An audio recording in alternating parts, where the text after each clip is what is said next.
I think places like Rotorua, Whakataane, Kohanga, our Bay of Plenty towns, we've been forgotten in a lot of different ways. Our regional centres, we don't get the attention from central government that we used to get.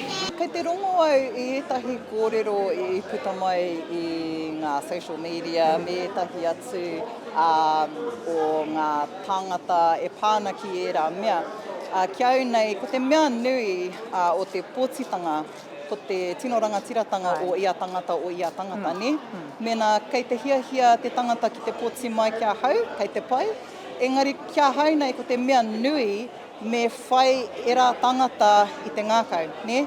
This beautiful whenua of ours, Aotearoa, has got enough for everyone to live with dignity, has got enough to make sure we are protecting our paiao, papatuanuku, for today, but also for mokopuna to come, has got enough and has got the faith and the spirit to uphold Te Tiriti.